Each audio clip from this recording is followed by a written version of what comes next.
just lit this candle. Maybe it's because I'm about to read you a bedtime story, and that makes me think of the old days, which I wasn't alive for. But I imagine they use candles to light up the room, light their way to the bed, fire hazard. But I just thought that this would help set the mood. You ready for bed? Good. Go ahead and make yourself very comfortable. I'm going to be reading you this bedtime story. And then, if for some reason you're still awake by the end of it, I'll be playing with some triggers to give you some tingle-inducing chillaxation and relaxation.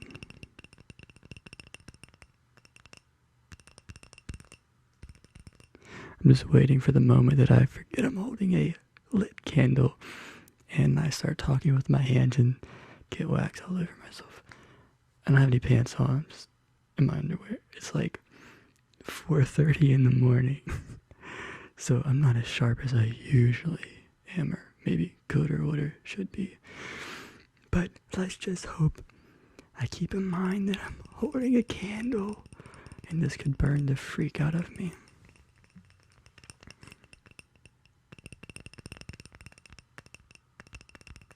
So as you get comfortable and get ready for bed, let me just say thank you so much for subscribing and joining this family.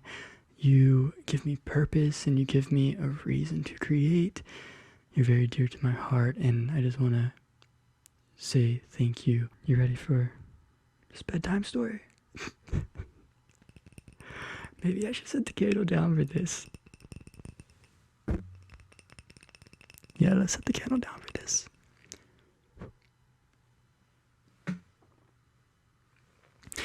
Okay, so this is called The Story of Yes and No by Daniel Arico. I did a Google search and found it. Alright, so you comfortable? Okay, yeah. It's been a pretty long day, but now you're cozy and safe and everything. And I mean it, everything is okay. It's time to rest, and it's time to slow down. It's time to slow your breathing in through the nose and out through the mouth. Just slow down. Before words were words, a boy named Yes lived in a small village in a small kingdom. Yes was good at everything. He was the best, smartest, and most liked person in his village. Yes had a brother, and his name was No. No was jealous of his brother because he was not much good at anything himself. Whenever the villagers asked No for help, he refused because he didn't like people very much. Whenever someone asked Yes for a favor, he would gladly help, and he secretly didn't mind the fact that it irritated No when he did. One day, Yes and No's father, Okay, went on a long journey and left his two sons in charge of all the animals. Yes took good care of the great guck and the Ix and the three-toed yak. Keep in mind, my dear friend, that the guck, ick, and the three-toed yak were very old animals, so you might know them by a different name today. No didn't want to be bothered with the boring tasks involved with taking care of the animals. So instead of helping his brother, No went down to the lake and threw rocks into the water. A few days later, after his father left, Yes asked his brother to watch the three-toed yak while he went to find some food to eat. Instead of doing what Yes asked, No lay down, shut his eyes, and forgot about the yak. It just so happened that the king had a personal road nearby, and he traveled on it often.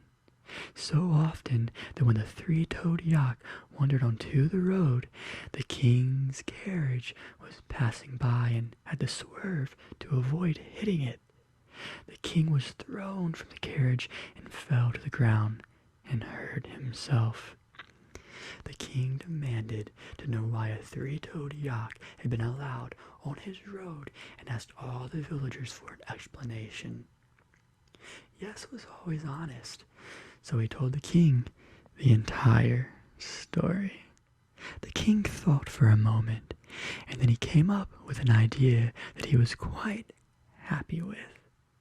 Yes and No were to work in the castle as his personal assistants, as punishment for what was later referred to as the worst three-toed yak and carriage accident in the kingdom's history.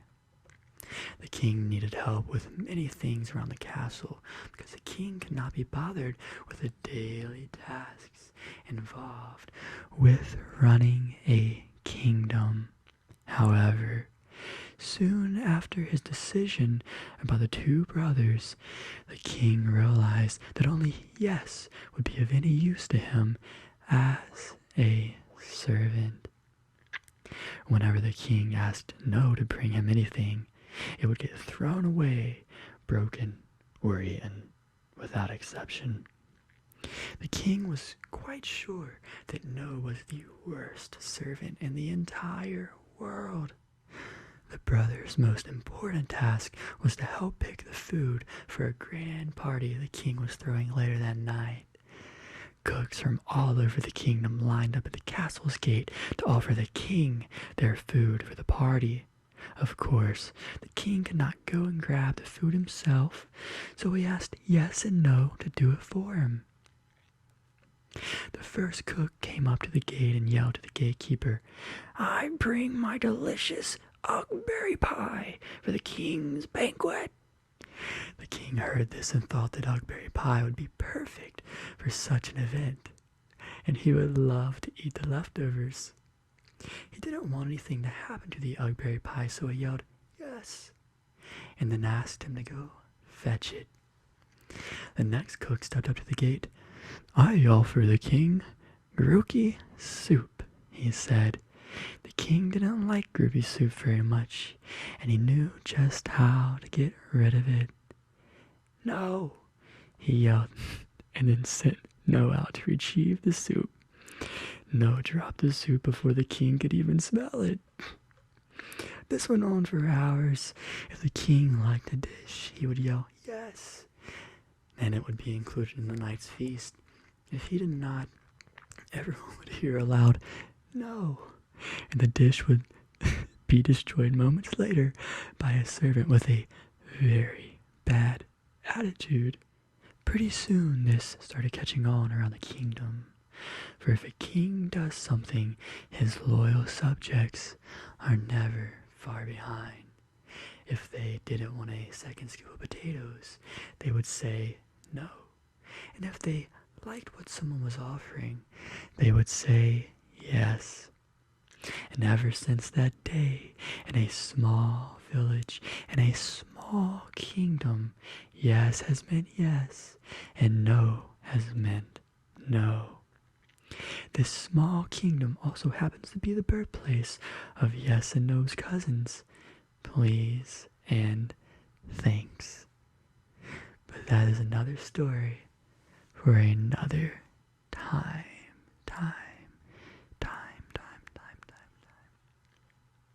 If you enjoyed that bedtime story, I'll put the link in the description.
I'm trying something out kind of new right now.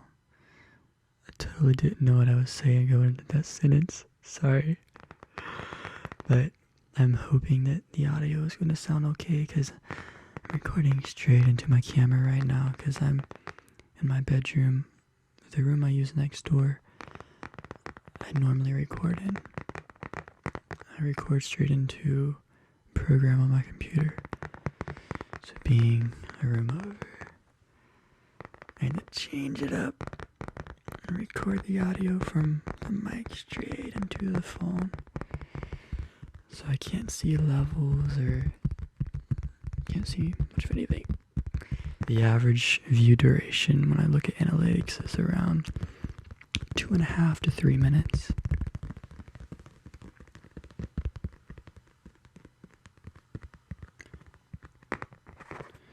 But I must tell you, and I was reminded about this in the last video I watched from my friend Joey ASMR, is that the longer you stay and you hang out and enjoy the video is the more that you're helping support the channel, because the YouTube algorithm is a tough cookie.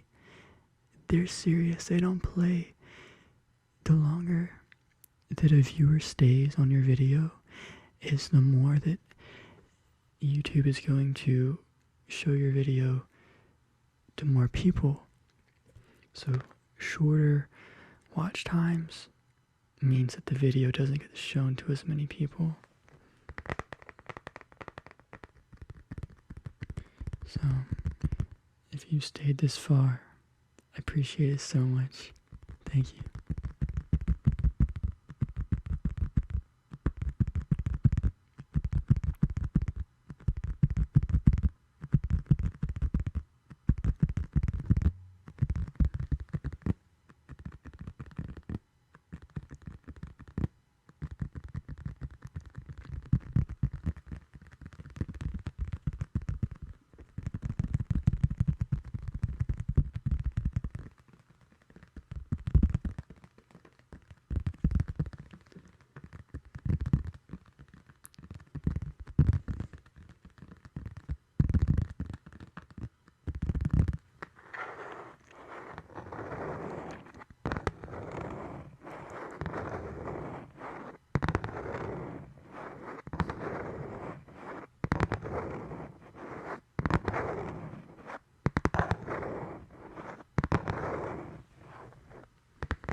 How about some wooden sounds?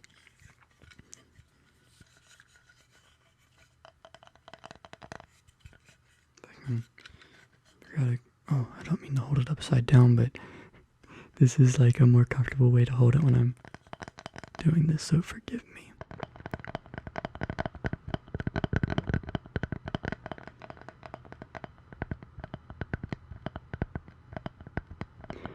Everything is okay.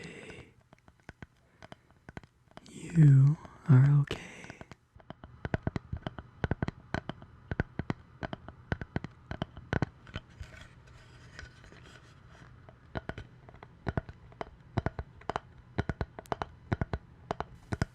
You, my friend, are doing just fine.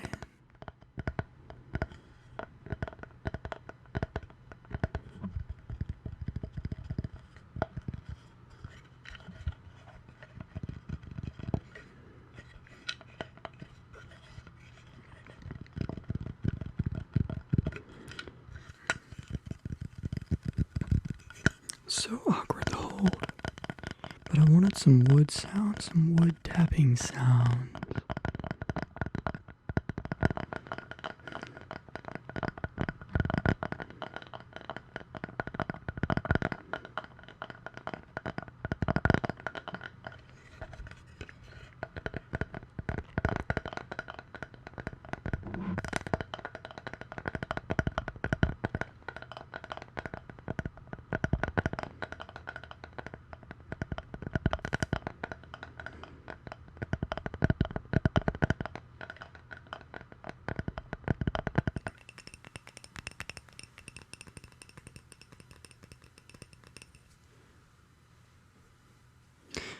Let's go ahead and take that risk one more time.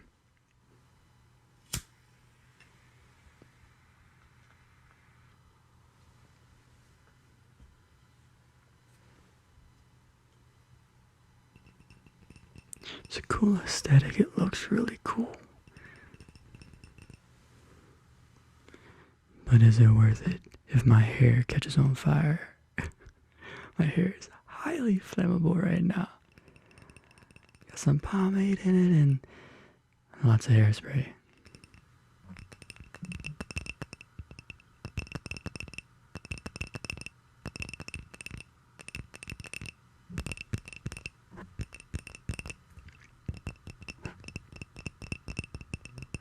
The guy on the other side of this wall, it's a whole different townhome because these are townhomes.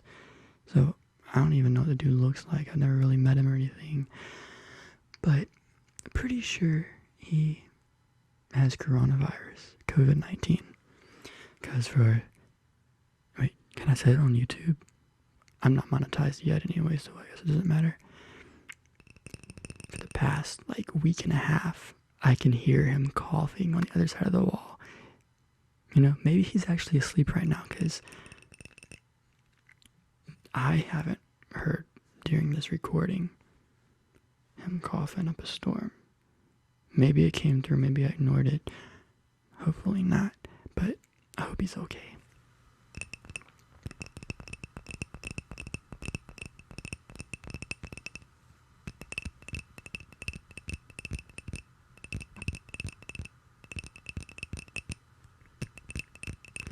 And I hope that you are safe, your loved ones are safe, that you have an abundance of health, abundance of joy, desire, motivation, creativity, love, light. It all comes into your life right now. Peace, happiness, purpose and drive, they all flow into your life and through your life right now.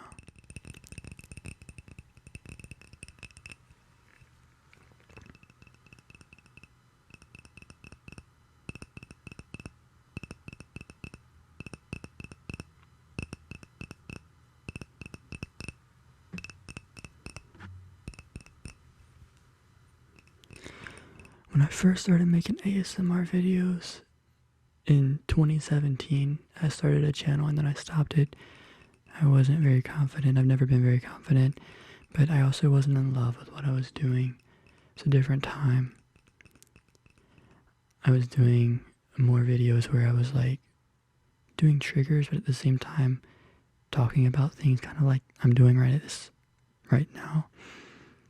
And so with this channel, mmmitchhh ASMR, I've noticed that I've just been doing very planned out videos.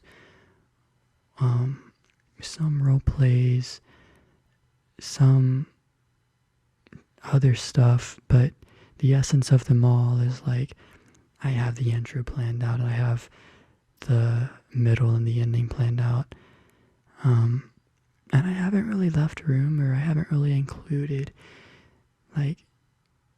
some just talking about random stuff. So I aim to do that more. And please, in the comments, if you have any ideas, send them to me. I would love that. I love hearing from you. I love talking to you, getting to know you. We're about to hit 500 subscribers. I'll tell you, gaining subscribers is not easy. It's not easy.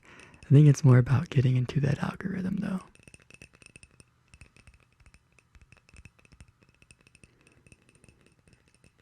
You gotta have a high like to dislike ratio, in the high 90s. There's always I gotta say this, and I shouldn't say this, but it's okay because hardly anyone ever watches this far in the videos. But lately there's been one person who will click dislike on all my videos. I just wait for him to do it. It's like one person. I wish they would just like send me a DM or something, and hey, I'd be glad to meet them. If you're watching it and you're that one person, let's hang out. Let's figure this out.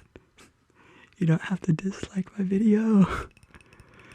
But it's okay because I am guilty of disliking the video of someone that I'm a crazy fan of. Just because the video they made, like, I don't know, I wasn't feeling it. I thought they could have done a better job. So, hey, maybe their dislike is just intended to be like a critique. They're just saying, like, do better next time. But I would much rather prefer you put it in a comment or DM me or something. It'd be way better because those likes really affect the algorithm. So does watch time.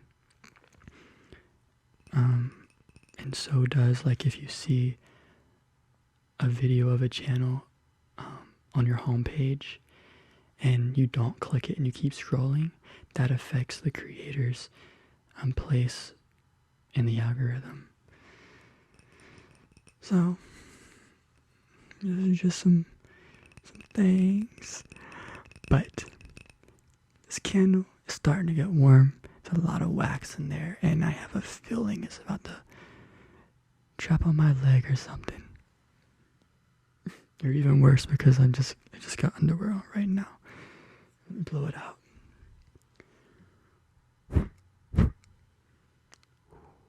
Oh, look at those effects. Yes, let's leave that here. Alright. Thank you so much for hanging out with me today. Talk to me in the comments. Give me a life with your likes. And I will see you in the next one. Bye. I love you very much.